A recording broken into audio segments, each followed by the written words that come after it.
బుజ్జి camping stove. So ఈ camping స్టవ్తో మనమైతే ఎక్కడికైనా వెళ్ళినప్పుడు ఈజీగా అయితే మనం వంటలు అయితే చేసుకోవచ్చు అనమాట. ఓకే, మనకి 1 గంట నుంచి 2 గంటల వరకు అయితే వస్తుంది మనం వండే. ఫ్రెండ్స్,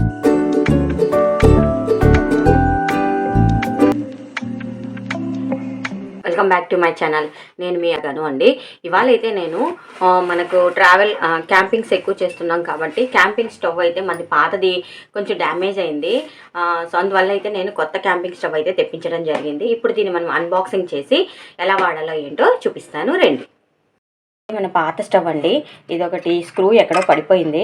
అలాగే ఇది సిలిండర్ పెట్టే రెగ్యులేటర్ కూడా కొంచెం లూజ్గా ఉంది. అందువల్ల ఎందుకంటే వాటి స్టవ్ అయితే వర్క్ చేస్తుంది, ప్రాబ్లం అయితే ఏం లేదు. సో ఇవి రెండు డ్యామేజ్ అవ్వడం వల్ల నాకు సేఫ్ సైడ్ కోసమని నేను ఇంకోటి కొత్తది అయితే తెప్పించాను అనమాట. సో ఇప్పుడు మనం దీన్ని అన్బాక్సింగ్ చేద్దాం.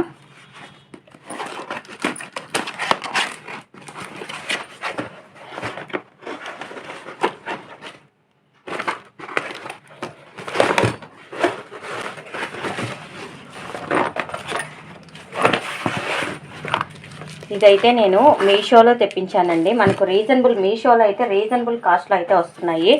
అదే అమెజాన్, ఫ్లిప్కార్ట్లో అయితే కాస్త ఒక 50 to 100 రూపీస్ వరకు డిఫరెన్స్ ఉంటుంది.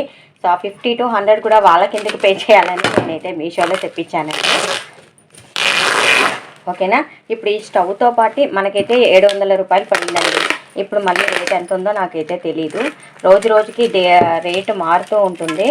సో అందువల్ల సో ఇప్పుడైతే మనం ఈ స్టవ్తో పాటు 2 రెగ్యులేటర్ సిలిండర్స్ కూడా ఇచ్చారు.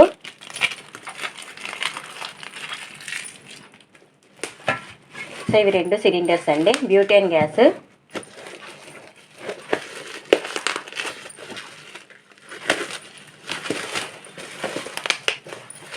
సేమ్ మన దగ్గర ఉన్న స్టవ్వే మళ్ళీ తెప్పించాను అనమాట. అంతే, అది కొంచెం చిన్న డ్యామేజ్ ఉండడం వల్ల వర్క్ అయితే అవుతుంది. సో ఎమర్జెన్సీలో దాన్ని కూడా వాడుకోవచ్చు, స్క్రూ తెచ్చి వేసుకుంటే. ఎందుకైనా మంచిది సేఫ్ సైడ్ అని తెప్పించాను అనమాట.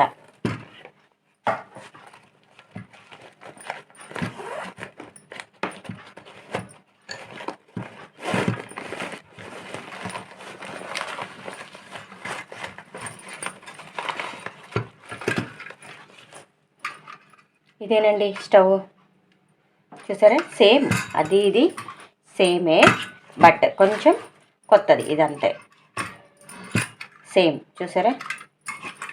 A to Z సేమ్ అనమాట.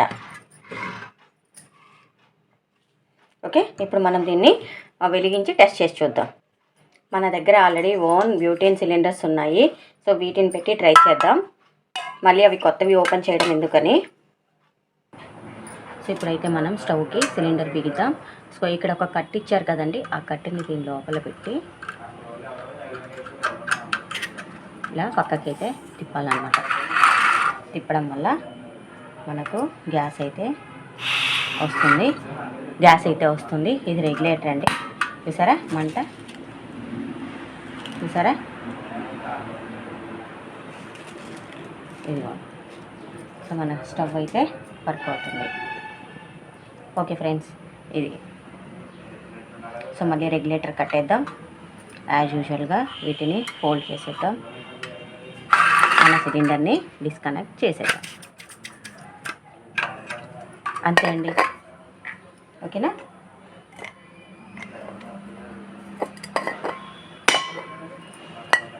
సో స్టవ్ అయితే పర్ఫెక్ట్గా వర్క్ చేస్తుంది.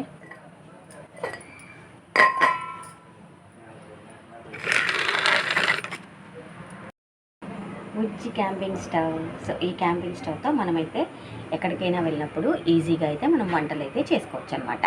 ఓకేనా, ఈ ఒక సిలిండర్ మనకి 1 గంట నుంచి 2 గంటల వరకు అయితే వస్తుంది మనం వండే వంటని బట్టి. సపోజ్ మనం ఇద్దరికి వండుకుంటే మినిమం 2-3 డేస్ అయితే వాడచ్చు. నేనైతే 2-3 డేస్ అయితే వాడుతున్నాను.